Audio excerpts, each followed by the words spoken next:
Quick disclaimer before this video starts. I will be using a mix of footage from both the original Metal Gear Solid 3 and the remake. Metal Gear Solid 3 is a game that takes place in a jungle-rich area of the Soviet Union, known for its dense foliage and remote terrain. You only play as Snake/Big Boss in this game, but there are multiple other characters that you come across throughout your playthrough, and one of the first non-playable characters that you come across is named Eva. One thing I always found weird about this character was the fact that throughout the whole game, for her upper body, all she wears is a jacket and a bra. Now, remember, this game is set in a jungle, so why in the hell did Eva choose to wear the outfit that makes the least sense for that specific environment? Was she not worried about getting mosquito bites? Because jungle mosquitoes are a different kind of beast. Those fuckers don't mess around. I mean, on top of that, she wouldn't even only have to worry about mosquito bites because there are multiple other insects that you could find in a jungle that also like to bite, some that are poisonous. Was she not worried about getting an infection? It just makes no sense. But here's the funny thing. That's not the weirdest aspect of her character. Oh no, you haven't seen anything yet. She's a very interesting character who plays a whole multitude of roles, including love interest, throughout her appearance in Metal Gear Solid 3 and every other game she's appeared in. And I want to examine all of her idiosyncrasies in this here video, all the way from her backstory to her final appearance. So without wasting time, let's get into it. Eva's backstory starts with a group of individuals called the Philosophers. The Philosophers were a secret group of the wealthiest, most powerful people from the United States, the Soviet Union, and China, formed after the First World War. They were in the upper echelons of their respective societies as they held immense control over important political forces within their own respective countries, secretly influencing the politics behind their own governments and other governments around the world. How did they do this? Well, they had their own secret agents who would infiltrate countries all over the world in clandestine operations. As one of the members put it, the Philosophers' influence extended to countries and organizations involved in every aspect of every war, essentially becoming war itself. Now, they had training facilities for their future agents, where they'd educate and teach children they collected, quote-unquote, from different parts of the world to become agents for the Philosophers. How they collected these children is a mystery, but among these children was a girl who would eventually go by the name Eva. Yes, that's right. Eva was raised in a joint Soviet-Chinese training facility where she would receive spy training to become one of the sleeper agents for the Philosophers. But according to the personal information section of the codec calls in Metal Gear Solid 3, Eva was originally born in some random-ass small town called Meridian in the American state of Idaho, of all places, on May 15th, 1936. Whether or not that information is legitimate is a mystery because, you know, she was a secret agent in Metal Gear Solid 3. I mean, Eva isn't even her real name, but one thing is for sure, and that is that she was originally from the United States, and that's why she's indistinguishable from any other quote-unquote native-born American. I too am one of the Philosophers. I'm an agent of the Philosophers, a graduate of one of their charm schools. I was raised in a joint US-Soviet-Chinese facility to become a sleeper agent. This was before the war. Back then, they were collecting children from all over the world. As a result, I'm indistinguishable from a native-born American. As ordered by the Chinese government, Eva is sent on a secret mission to obtain something called the Philosopher's Legacy, which is located in the Soviet Union, in the fictional area of Selinoyarsk specifically. For context, the Philosopher's Legacy was a slush fund of like $100 billion that was assembled by the Philosophers. 3 countries pooled their resources, conduct the most covert types of operations and research. The atomic bomb, rocket technology, the Cobra unit. And they amassed an enormous sum of money to fund these projects, enough to fight the war 5 times over. That wealth is the Philosopher's Legacy. Now, I'm quoting this directly from the Metal Gear Wiki because it summarizes the information regarding the Philosopher's Legacy very succinctly in a way that I couldn't. So here's the quote. Although it was intended that the funds for the legacy be split up amongst America, the Soviet Union, and China after World War II, the funds were stolen and were then divided and hidden in secret bank accounts in Switzerland, Hong Kong, Australia, and other such economic strongholds after World War II. The records of the transactions were stored on a single microfilm, the only means to access the vast fortune. End quote. And yeah, the main objective of Eva's mission was to acquire that microfilm. A great success. Thanks to the boss and her Cobras, I have both Sokolov and the Shagohod.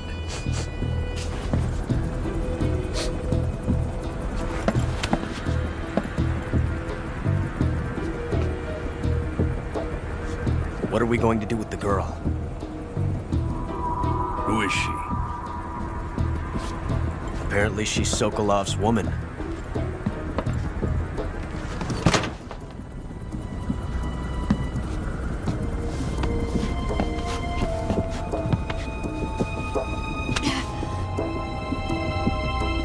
She's a nice catch.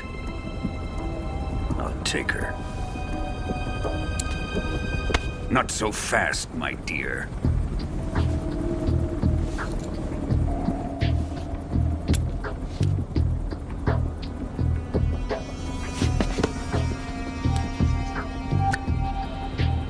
Now that's the first scene we see Eva in, and it looks like she has a disguise. Now why may that be? And who are the people she's with? Who's the guy that looks like he has third-degree burns on his face? Well, that's Volgin, and Volgin is in possession of the Philosopher's legacy. Basically, Volgin was leading a part of the Soviet government that had gone rogue against Khrushchev's leadership, and Eva, following orders from the Chinese government, adopts a disguise known as Tatiana. As Tatiana, Eva pretends to be the mistress of a prominent Soviet scientist known as Sokolov, who was forced by Volgin to work on a nuclear weapon that he wanted to use against Khrushchev. Now, Volgin seemingly has no problems with Tatiana, who's actually Eva, hanging around them because of her supposed connection to that Soviet scientist. And Volgin is more than a little bit of a creep too. Now, with that out of the way, how does this tie into Eva's role as a sort of love interest to the main character of Metal Gear Solid 3? Well, let's get to that.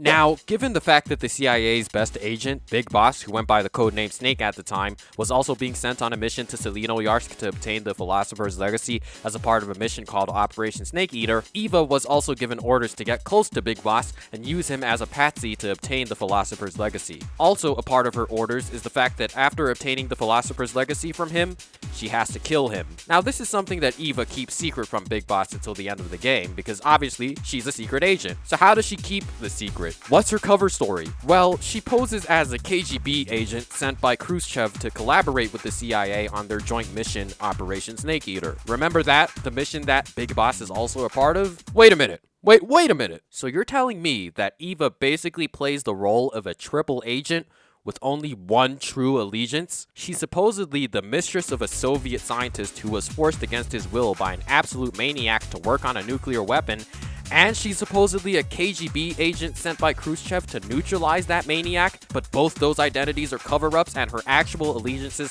lie with the goddamn Chinese government, and her only legitimate goal is to obtain the Philosopher's legacy while everything else is a goddamn lie? Jesus fucking Christ, how much more convoluted can this get? You're probably saying that as you watch this video, trying to keep up. And yeah, that was a metric ton of convoluted information. So if you found everything I just said very hard to follow, that's understandable. In short, all you need to know is that Eva needed to obtain the Philosopher's legacy for the Chinese government, and she does this by utilizing multiple fake identities. Now, how does she go about fooling both Big Boss and Volgin throughout the whole game? In order to answer that question, we'll have to start from the moment Eva first meets Big Boss. Sorry I'm late. Cut the engine. They'll hear us. Are you the agent they sent? Are you Adam? I thought you were supposed to be a man. Adam couldn't make it. And that's how Eva is introduced to the audience. Eva and Snake meet in an abandoned prison building, and almost immediately she starts playing the role of a femme fatale.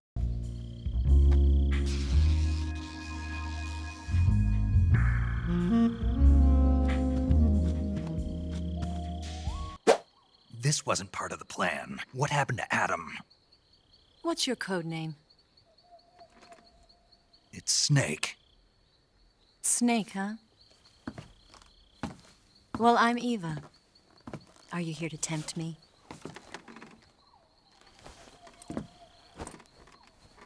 What happened to Adam?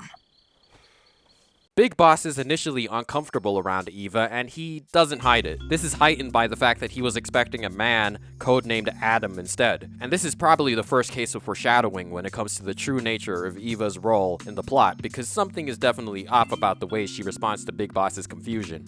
Right. Let's get going. Wait a minute. What now? You must be tired. Why don't you take a little rest? I'll be fine. You'll never make it in your condition. It's a jungle out there. There's still an hour before dawn. It's dangerous to be out in the jungle at night without a guide. What about you? I have to get back. I can't be gone for too long. They'll start to suspect something.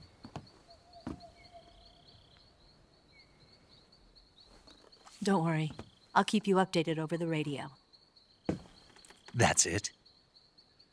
My orders are to provide you with information, nothing more. And that's exactly what she does throughout the whole game. She provides Big Boss with information and tips on how to navigate the jungle and get to the military compound Vulcan is at. The name of that military compound is Groznygrad, by the way. I hope I'm not mispronouncing that. But first, Eva suggests that Big Boss sleep to get adequate rest for the adventure that awaits them. The next day, Big Boss wakes up only to find Eva in her underwear. And then they find out that they're being circled by some enemies, so they decide to split up, and in doing that, Eva gives him a kiss on the cheek, which is a little bit weird in my opinion because, yeah, I know she's playing the role of a femme fatale, but isn't she overdoing it a little bit? Anyway, that aside, after Big Boss takes care of those enemies, we get a really badass cutscene with Eva.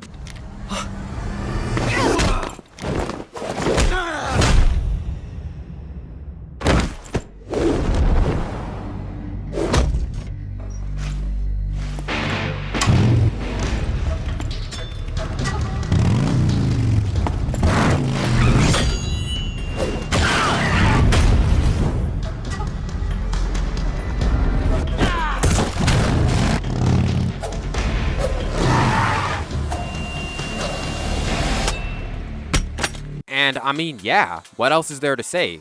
That was cool as fuck. After that badass cutscene, Eva goes back to Vulcan's crew. Now before we move on, I want to talk about Eva's supposed affinity for Big Boss. Now obviously from the get-go, we assume she's playing the role of a femme fatale, but in almost all of her later scenes with Big Boss, that doesn't really seem to be true anymore. I mean, with the amount of times she tries to goad him into sex later in the game, you'd assume that she's more like a nymphomaniac who's more than extremely horny for Big Boss. And I don't know, if she's supposed to be a femme fatale secret agent, wouldn't she be less needy about it? I mean, over and over again, Big Boss showcases that he's extremely uncomfortable with the way that Eva is acting around him, and she still makes multiple attempts to goad him into sex regardless. I guess you could say it paid off given the fact that they fornicate at the end of the game, but with the amount of attempts she made before that, you'd think she's a goddamn sex machine. I say she didn't do a very good job of hiding her real attraction to Big Boss, and thus didn't do a good job of playing the role of a femme fatale. Not to mention that it seems, or at least seemed to be very one-sided at the beginning. Anyway, as previously stated, Eva helps Big Boss navigate through the jungle terrain so he can eventually infiltrate Groznygrad.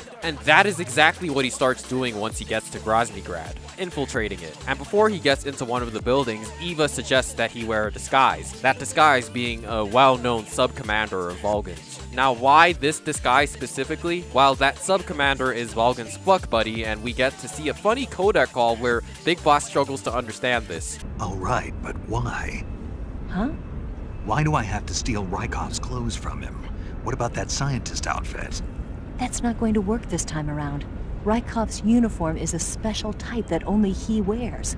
You'll have to get it directly from him. Normally, I'm pretty good at getting men to take off their clothes, but it won't work on him. Huh? You, on the other hand, might have a better chance with him. What's that supposed to mean? What indeed? Eva, about this Major Rykov. Yes? You said he had Colonel class authorization, right? Right. But his rank is Major, so how can he have Colonel class authorization? Rykov is treated as an officer of equal rank with Colonel Vulcan. Treated as the same rank? Yeah, Even though he's a Major? right. Why? You don't know? No. Even after seeing that photo? Nope. Has anyone ever told you you're a bit slow? What are you talking about? I'll leave you to think about it. Wait a minute. Gotta go.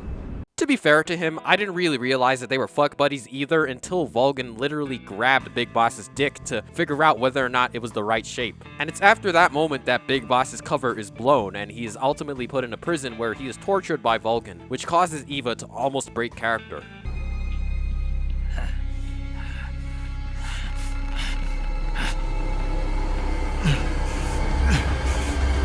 Stop! What is it, Tanya? He's suffered enough.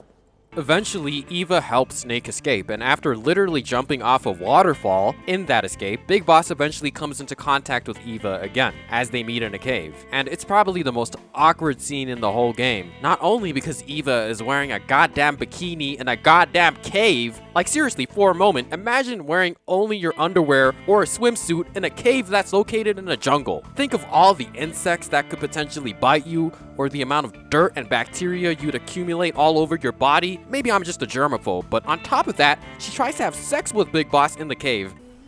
I'll be your eyes from now on. I'm searching and I'll melt into you. What a fear in my heart, but you're so supreme. Thank you, Snake.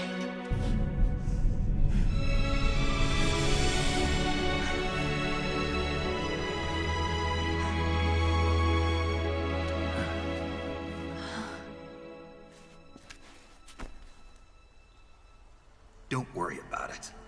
And I cannot for the love of me understand why anyone would want to fuck in a cave. Eva really is crazy for Big Boss, I guess. That aside, the next day they split up again to work on taking Volgin down to get the Philosopher's Legacy. Big Boss eventually makes it back to Groznygrad, with the help of Eva, of course, and they have this elaborate plan of escape for after they acquire the Philosopher's Legacy. One in where Big Boss and Eva escape on a motorcycle in what's easily one of the best action scenes in the whole series. But before that action sequence happens, Eva is eventually found out to be a spy by Volgin.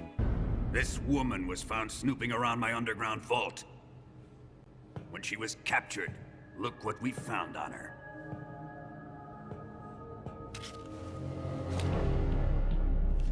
The Philosopher's Legacy. She was my precious little pet. Ah! Isn't that right?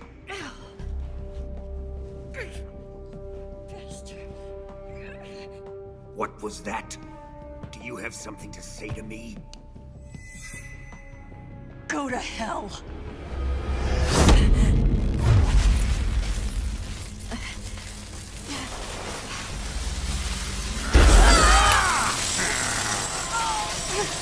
You dirty whore. I've had enough kisses from you.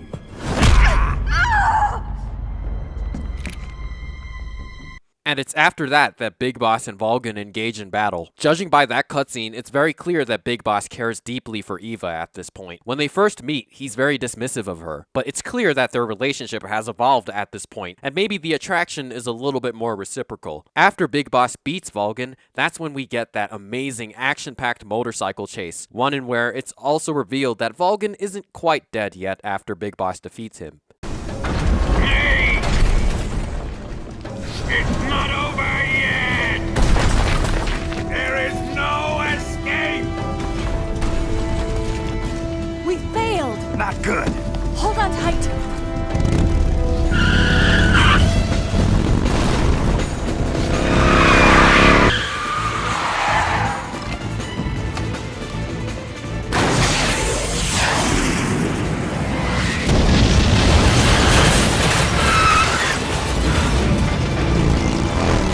Yeah, that was pure cinema.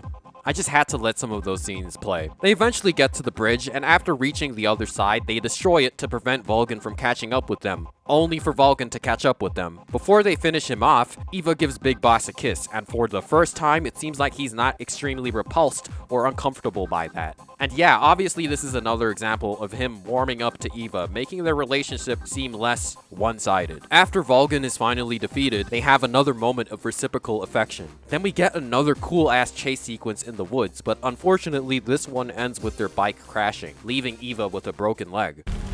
We have to get away from here, Eva. Let's go. Leave me. Eva! The boss is waiting for you. You have to go. Give me a gun. No, we're getting out of here. We're still far away from the lake. I'll never make it. I can't believe this. I never thought I'd see you act this weak. What do you mean? Listen to me, Eva. We're doing this together. No, you... Eva, I need you. Say that one more time. I need you. I can't fly the wig by myself.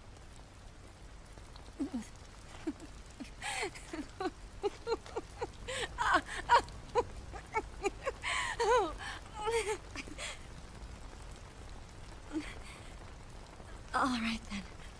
And you could say that in this moment, Eva truly falls in love with Big Boss. And you may be asking yourself, what makes you say that, Sega Kid? She's demonstrated throughout the whole game, up until this point, that she has this almost extreme attraction to Big Boss. What about that scene is particularly special? And don't worry, dear viewer, I have an answer that will quell your curiosity. And that answer actually harkens back to something I discussed earlier in this video, and it's that while she doesn't do it very well, she's still supposed to be a secret agent that's playing the role of a femme fatale. So all of that sexual gesturing she did before that motorcycle crash scene was supposedly manipulative, and I guess you could say it seemed to start working on Big Boss because he was starting to warm up to her. Remember, her original mission was to use Big Boss as a patsy to acquire the Philosopher's legacy, then kill him after that. And I think that it's in this moment that she decides not to do that because she's really fallen in love with him now. And this is something she'll reference in her Metal Gear Solid 4 appearance. That aside, what happens after Eva and Big Boss make it out of that forest? Well, before they leave the Soviet Union, Big Boss has one final objective that he needs to accomplish, and that objective is fighting, then murdering his long-term mentor, who is known simply as the Boss. And while the Boss isn't extremely important to Eva's story, she plays somewhat of a role in it because it is Eva that delivers various messages that the Boss had for her disciple that she couldn't say to him in person. And this is something we'll see at the end of the game. After Big Boss defeats the Boss, which is actually how we gained the moniker Big Boss in the first place if you didn't know, they try to leave the Soviet Union, and while they run into a few obstacles, they eventually make it out. In the next scene, we find Big Boss and Eva in a cabin together sharing a glass of wine. And it's in this scene that Big Boss fully reciprocates Eva's attraction, and they get it on like Marvin Gaye. But the next night, Big Boss finds himself alone in the cabin. Wondering where Eva went, he picks up a tape with a pre-recorded message from Eva. And in this message, she reveals the truth about her mission in the Soviet Union to both Big Boss and the audience. And she makes a really interesting analogy to the biblical Adam and Eve. Scholars tell us that the first spy in history was the snake in the book of Genesis. In that story, it was Eve who was tempted by the snake in the Garden of Eden. But this time around, it was I who tempted the snake and got away with the forbidden fruit of knowledge. Remember how I said that it was in the motorcycle crash scene where Eva fell in love with Big Boss? Well, that biblical analogy quote right there consummates it. And after revealing the truth about her mission, she also reveals the truth about Big Boss's mentor and the true nature of Big Boss's mentor's mission in the Soviet Union, which was much more complicated than defecting to the Soviet Union from the United States. And again, it's not really that relevant to Eva's story because almost everything Eva tells Big Boss about his mentor is about the Boss herself, not her relationship with the Boss. She does briefly mention that she was confused as to why the Boss chose her to deliver the truth. She knew right from the beginning. She knew because before the war, she was at one of the Philosopher's schools too, as an instructor. The Boss was the only one I couldn't fool. She was the only one who knew I was a fake. She told me everything. Why did she open her heart to me like that? At the time, I couldn't understand it. But now, I think I do. Snake. She wanted you to know the truth.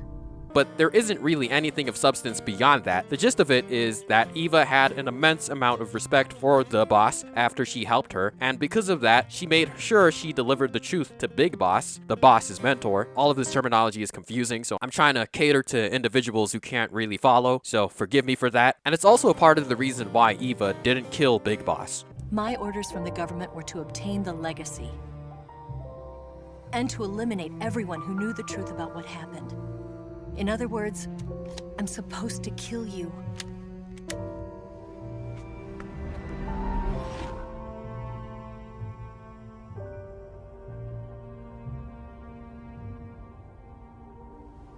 But I can't do it.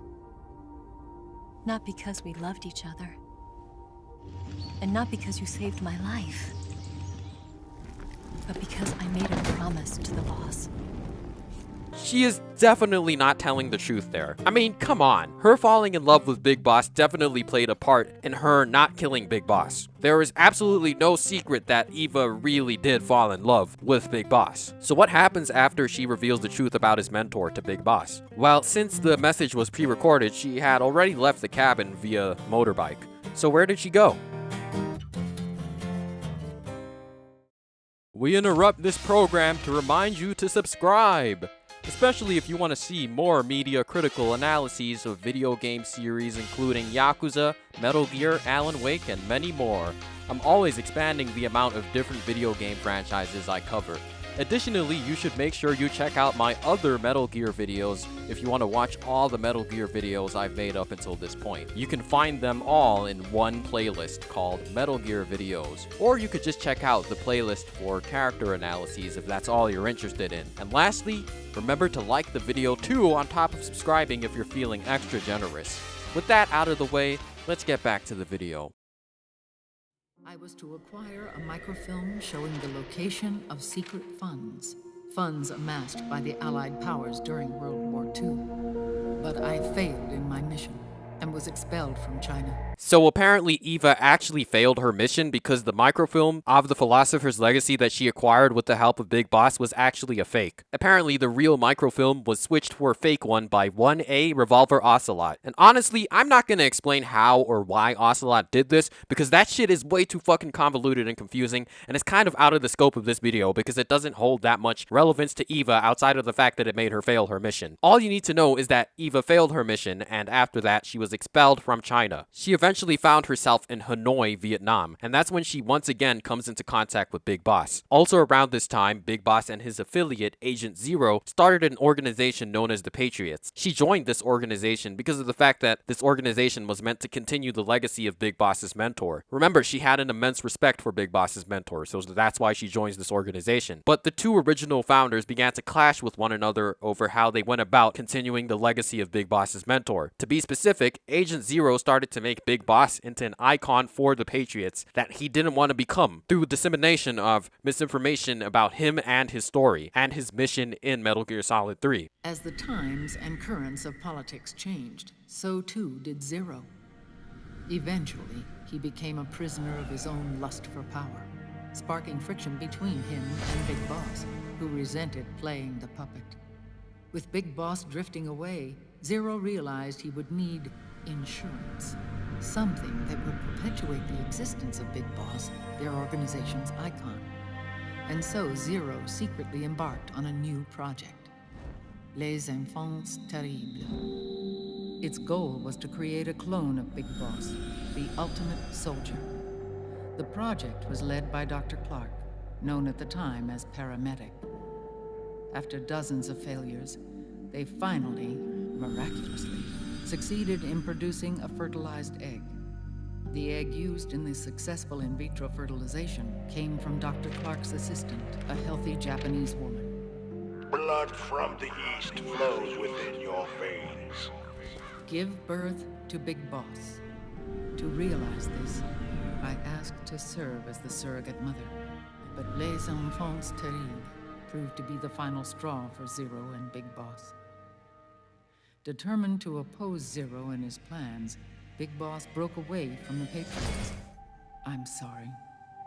Your father never wanted you. Human life isn't meant to be manipulated like that. I knew that, but I wanted you. Wait. So let me get this straight. Big Boss was against the idea of making clones of himself, and yet Eva still gave birth to those clones. Pretty fucked up if you ask me. Like, imagine someone giving birth to children with your DNA that you didn't want. That's more than morally dubious if you ask me. It makes you wonder whether or not Eva actually loved Big Boss because, if I'm not mistaken, love isn't supposed to be selfish or one-sided. When in a relationship, you're supposed to make sacrifices that you may or may not like for your significant other. But I guess Eva chose her feelings over Big Boss's. I mean, at least she didn't ask for child support. Eva eventually chose to break away from the Patriots and support Big Boss again, despite her betrayal. She even tried to rescue him after he was put in a nanomachine-induced coma by the Patriots. After a few more years of back and forth with the Patriots and Big Boss, Eva eventually found herself in an unnamed country in Eastern Europe. She started going by the moniker Big Mama after forming a resistance group against the Patriots called Paradise Lost Army, with a bunch of war orphans. And Solid Snake, one of Big Boss's children that Eva gave birth to, eventually encounters Eva while on his final mission to stop Liquid Ocelot and the Patriots. And that's when she does this very long exposition drop of all the lore revolving around her story, the Patriots, and Big Boss. And I must say, when I initially played Metal Gear Solid 4 for the first time, I was very pleasantly surprised to see Eva, because I really wasn't expecting to see her in that game. It really felt like an award for playing Metal Gear Solid 3 all the way through. So how is she depicted in Metal Gear Solid 4? Well, she's still the same old badass that we first encountered back in Metal Gear Solid 3, except she's a geriatric now. We get some really cool action scenes with her on her iconic motorcycle.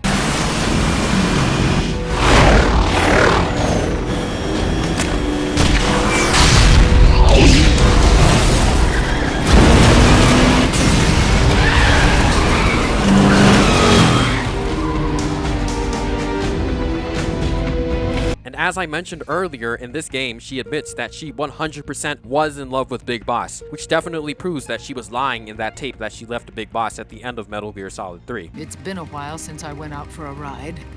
Are you sure about this? I only get off my bike when I fall in love. Or fall dead. Big Mama. Call me Eva.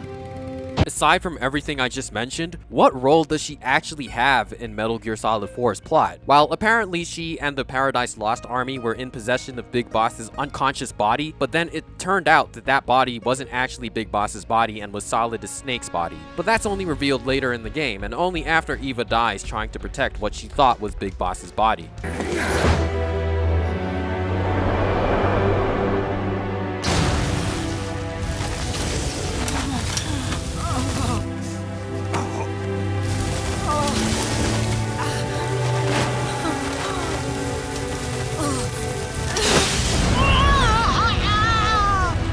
And that's how Eva's story ends. She dies in the arms of her supposed son. And all I gotta say is that she is definitely the second most confusing and convoluted character in the Metal Gear series, second only to Revolver Ocelot. First, she was a triple agent in Metal Gear Solid 3, then after that, her true allegiances were extremely confusing, especially considering the fact that she gave birth to Big Boss's clones, knowing that he didn't want that to happen, but we're still supposed to believe that she truly supported and loved the Big Boss. And yeah, maybe that's true to a certain extent, but I don't think going against the wishes of what your lover really wants is a signifier of true love. I guess you could say that Eva's attraction to Big Boss was truly one-sided all along. In Metal Gear Solid 3, she was feral cat horny for him. I mean, in that game, she never missed an opportunity to goad him into sex. And then in Metal Gear Solid 4, it's revealed that she gave birth to his children that he didn't want, all because she wanted them. And while, yes, Big Boss did reciprocate Eva's interest at the end of Metal Gear Solid 3, after he listened to that tape, the look of disappointment on his face tells a different story, and just judging by the way that Eva spoke about him in her exposition drop in Metal Gear Solid 4, it kinda seemed like they didn't really leave off on the best of terms, and for good reason. All in all, one thing we could say for sure is that their relationship was very complicated.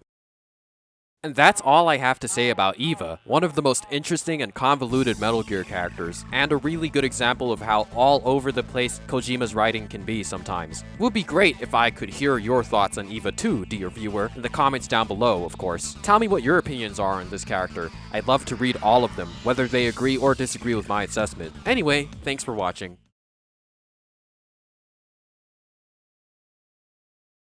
Okay, wait a minute. Before this video actually ends, I want to clarify something for the people that didn't understand the sarcasm at the beginning of the video, so let me just make this clear, so nobody tries to wholeheartedly explain this in the comments. I know why Eva wears this outfit in Metal Gear Solid 3. It's because Kojima is a perverted individual and thought he was giving gamers a treat for the eyes by making this blonde-haired, blue-eyed, skinny white woman wear a goddamn bikini in a fucking jungle. And you don't need to remind me of that. I just wanted to illustrate how his perversion led to one of the most absurd and nonsensical things I've ever seen in a piece of media. Anyway, yeah, this is the end of the video for real now.